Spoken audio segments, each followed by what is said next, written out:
without further ado, it's my absolute pleasure to invite to the stage Deanne Boules.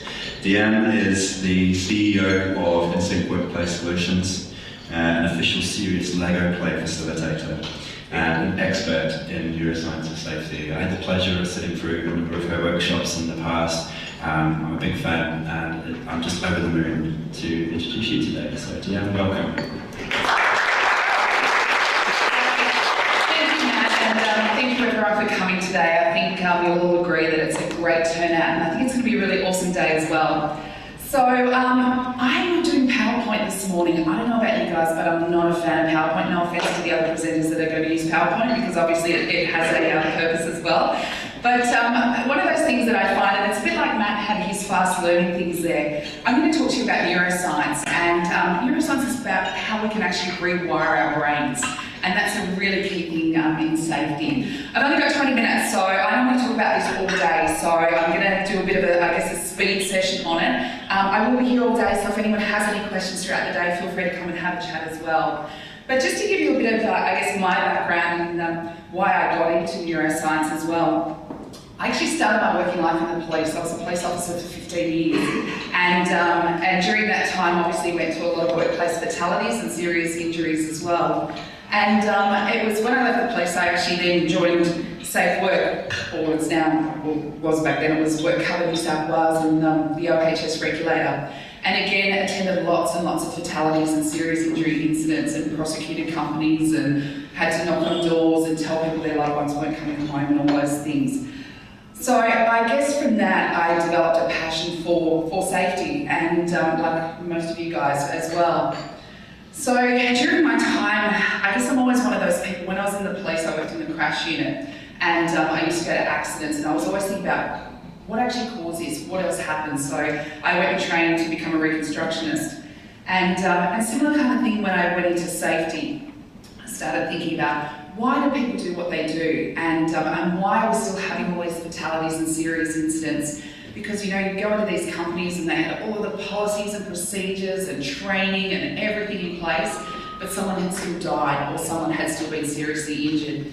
So again, I started thinking about why do people do what they do. So I started studying psychology. And it was during that I actually was introduced to neuroscience. And I love neuroscience because it actually makes sense.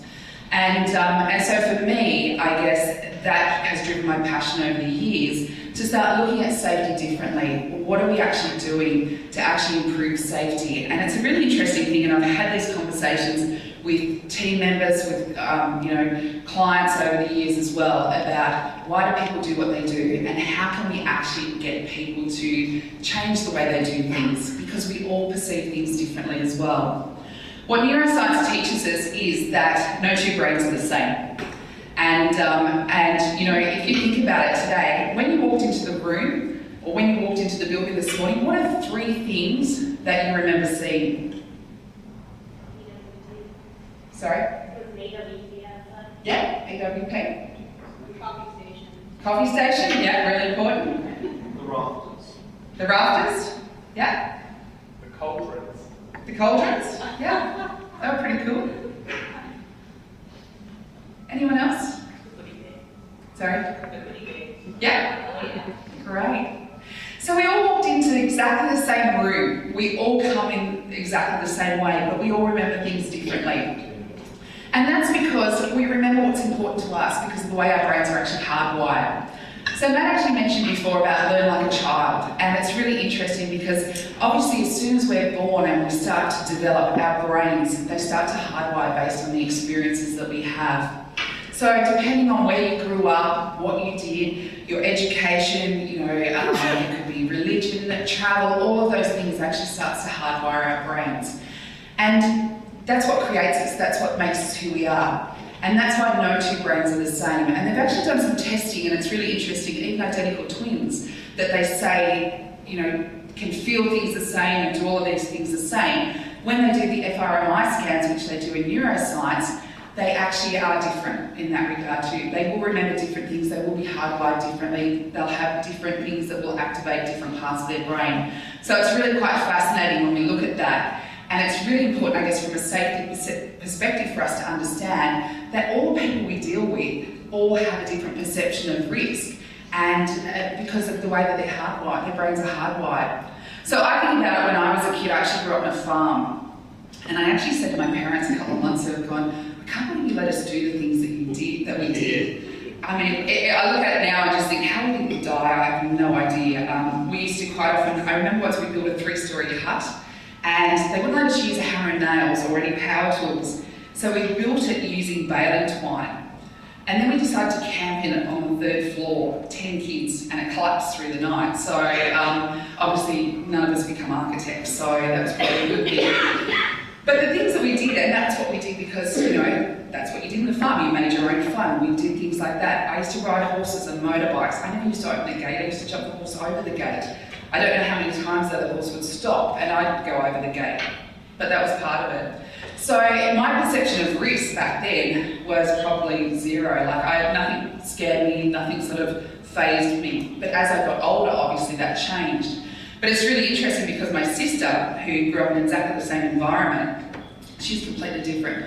Hated horses, hated motorbikes, you know, was, I guess, the one that would sit inside and study and do all those kind of things. Her perception of risk is completely different. And so from a safety perspective, that can obviously impact significantly in the workplace because we're trying to get the message across to everyone, but we're not actually taking into consideration that they all think about things differently and their perception of risk is completely different as well. And so when we develop our policies and procedures and when we do our training, quite often we don't factor that in either. And I think that's a really key thing that we need to do to change the way that we actually do safety. So has anyone actually met their brain? Got to know it quite well? What do you mean by meet your brain? Meet your brain, do you know what it actually does, what it looks like, what it's about? Physically seen it? No, we don't usually want to physically see it. Our brain, and normally I have a really cool brain with me, but I didn't bring it today. So our brain is actually the most complicated organ in our body. It actually only weighs about 1.2 kilos. It's made up of about 80% water and about 10% fat. It has the consistency of tofu or a soft-boiled egg. So next time you eat tofu or a soft-boiled egg, think of that. That's what your brain's like. It doesn't have any moving parts, but it's one of the most energy-intensive parts of our body. It absolutely zaps the energy out of us. And that's why you'll find that in sessions like this today, you'll probably be more fatigued by the end of the afternoon than you would be if you were doing your normal work. Because you're sitting there, you're trying to learn new things, and our brain actually isn't, built for that. Our brain's actually not built for the 21st century workplace. So it's really funny that we're actually in this medieval building today because that's where our brains still actually sit. It's back in the hunter and gatherer days. It's constantly looking for threats in our environment. And so when we sort of are walking around, we're doing things, that's what it's primed to do, is to look for threats. But again, because we're all hardwired differently, our perception of what a threat is completely different as well. So we need to be mindful of that too. Really interesting, there's so much activity happens in our brains that it can actually, light up a 25-watt light bulb constantly. So think about it on your head, sort of walking around all day, and you've really got a light bulb happening on your head, and that's how much activity is happening in your brain. We take in about 40 million bits of information at any given time, but we can only process about 40 of those. So again, the reason I asked you what you remembered when you came into the room this morning was because we take in what's important to us and we remember what's important to us. And so again, if you're in the workplace, people will do that as well. So people actually aren't seeing and taking in absolutely everything that's happening around there. And that's why people do what they do, because they don't actually see that there's anything wrong with it. They don't realise they've done it. Another thing about our brain is it's really lazy. So it tries to shortcut everything. And it has to, again, because we literally cannot take in all of that information and process all of that information. So again, it's constantly trying to hardwire things and take shortcuts. So that's where our habits come from. And that's where we do things in our unconscious mind. So again, how many people learn to drive a manual car? Do you remember the first time you learned to drive? How hard was it?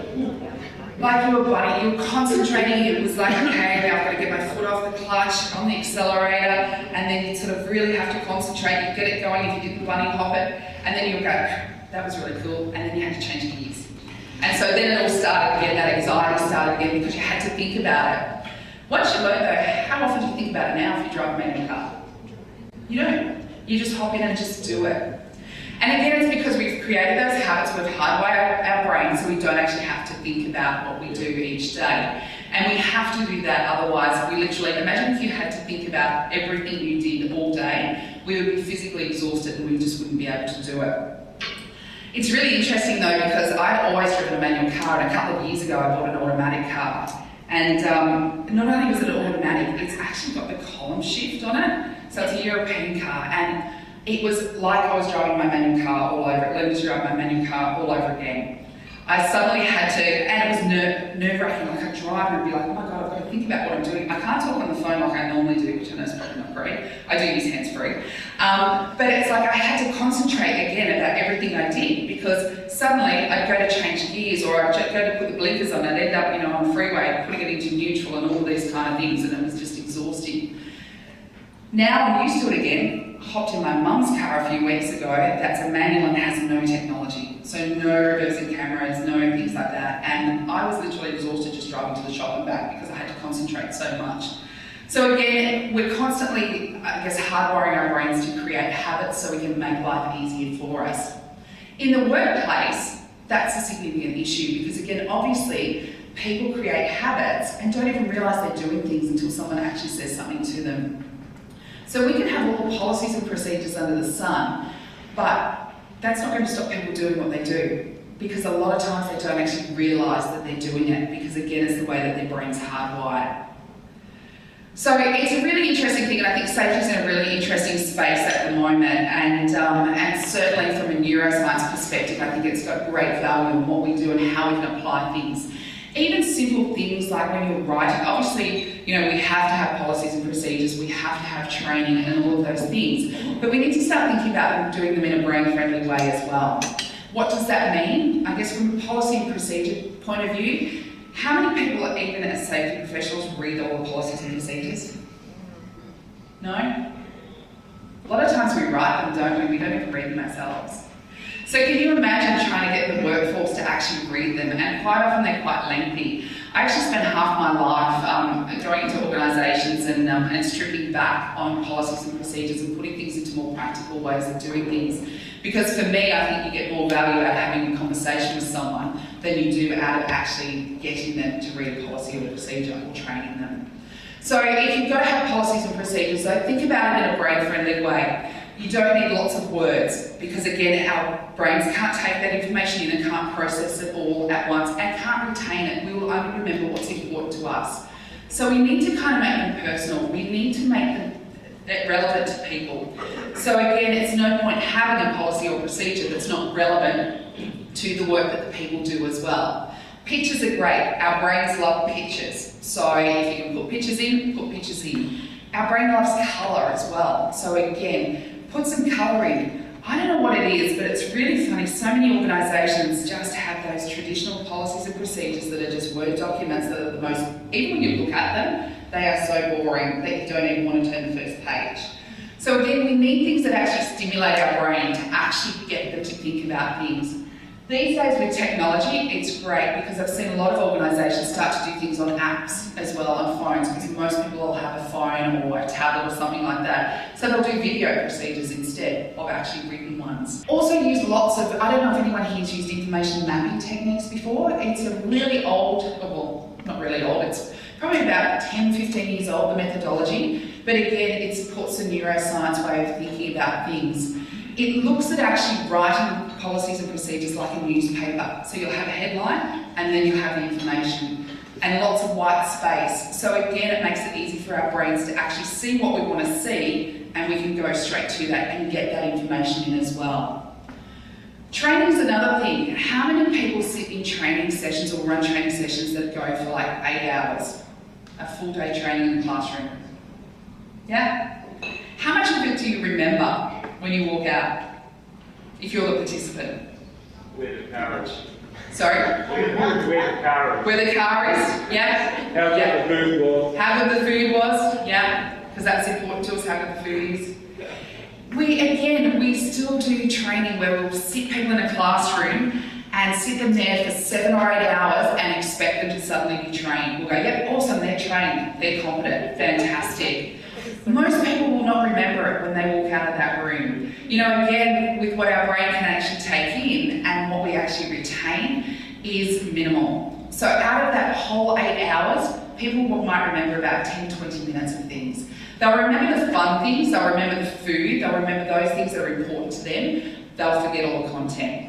So again, we need to look at doing things in a brain-friendly way. Our brain usually will have an attention span of about 45 minutes max. I think mine's probably about 10 minutes. I'm hopeless in training, and if I'm not engaged right from the start, I lose it. So I'm the person that's usually sitting there going, what am I going to do when I finish here? And you know, I should be doing this or I should be doing that. That's again what we do. So we need to look at how we actually deliver our training too. Short, sharp sessions are what works best for our brains. So things like, you know, 15, 20 minute toolbox talks, we actually learn more from that and retain more information there than we do from an hour or 2 hour training session. So think about that when you're actually structuring your training as well and trying to obviously get people to learn that knowledge. I get that some things you have to do in the full day because again it's not, I guess, realistic to pull people in for a half an hour here, half an hour there. But if you're doing that and you have to do that, think about how you structure your training as well. Lots of breaks, lots of activities like the one Matt did this morning. Again, whilst people might sit there and go, oh God, here we go again, I've got to jump up and do these things and I feel really silly. It's activating our brain and getting it working as well. So hands-on, minds-on thinking is another great thing of neuroscience, and that's where I love Lego. And I was going to bring it today, but I brought it across a couple of weeks ago to Auckland, and when I go through security at the airport and they just look at all the Lego, the questions I get asked are quite funny, but Lego is fantastic because it actually works on the theory of hands-on, minds-on thinking. If you're doing things with your hands, you're actually activating about 80% more brain cells, so you're going to retain more information as well. So again, what I do in my training session, I'll always usually start with a Lego icebreaker, get people to introduce themselves, but then also I'll leave the Lego on the table. And a few people have said to me during the day, they've gone, doesn't it annoy you when people actually just keep building throughout the day? And I said, you know what, it doesn't, because if you watch the people that are building, they're the people that will always ask the questions at the right time. They'll always, you know, participate, they'll be engaged, and you can actually see them thinking and taking that information in.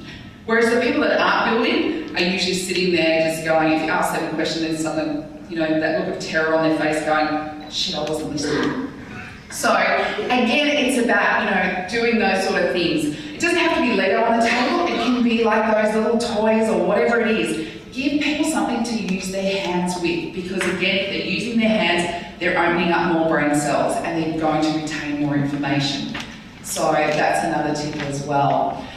So there's lots of different things, and I'm mindful of the time. I think I've got 4 minutes left. So like I said, I could talk about neuroscience all day, and I think it's an absolute game changer for safety. The conversations we have with people as well, which is a really important part as well.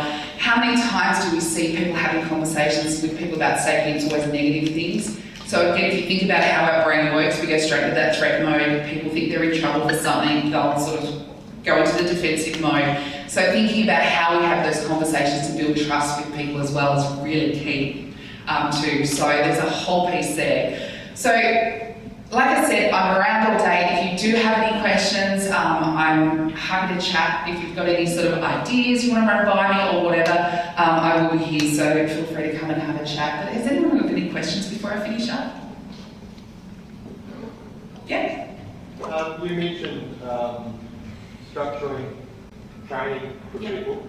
Is there any websites or anything you can suggest where we can get I guess a beginner's guide to incorporating all the things you mentioned, the hands-on, mindful? There's not a lot, but happy to connect and I'll send you some stuff that I've got. So, yeah. So if anyone does want that, and I've even got sort of templates on how to set up and how to structure a day, feel free to connect either on LinkedIn or shoot me an email, whatever. Just come and get my details, or Matt's probably got them anyway that he can send out to you guys. And I'm happy to share that information. So, whatever you need. Yeah, no trouble at all. Any other questions? Where are you learning, or who are you following on social media to get new ideas? Who am I following on social media? I'm hopeless with social media. Really, really bad with social media. But I follow neuroscience. I follow David Rock. He's an Australian guy that actually runs the Neuroscience Academy over in New York. There's a few different ones that I follow as well. So if you see me on LinkedIn, I quite often follow different people. You even look at the people like Simon Sinek, his work. Again, it's about the why. That's kind of neuroscience based as well. And Matt actually raised it this morning. When we're kids, we always ask the question why and why and why. And we don't stop until we get the answer we want. As we get older and as we get into the workforce, it kind of gets beaten out of us and you're told not to ask why and just do what you're supposed to do. But again, if you think about it in a neuroscience perspective, for us to actually make sense of it, we need to understand why. If someone understands the why, then they'll usually come on board with it. But so often we don't give people the why. And when they ask the question why, they're told to shut up, basically. And so again, it's about that conversation piece as well. Give people the why. Why are we doing this? Why do you have to do this training? Why do you have to follow these procedures? Once they understand that and it resonates with them, again, that opens up those brain cells and they're actually more inclined to actually follow and move along with that as well. So there's some really good people out there that are doing lots of research as well. The Lego guys are another one that I follow too, because obviously they're looking more from a neuroscience perspective as well. In the wellbeing space too, they're starting to really look at obviously neuroscience, positive psychology, and emotional intelligence and how that all fits in as well. Judith Blas is another lady I actually follow too. She's written a coaching methodology called conversational intelligence. And that's neuroscience based, and it's got some really good tools on how to have those conversations with people that actually build trust as well. So again, happy to shoot off. If you've got any questions, I'm happy to shoot off sort of a list of people that I follow. There's probably a heap of them out there, but I'm happy to help in any way. Great. Thank you very much for that. Sorry.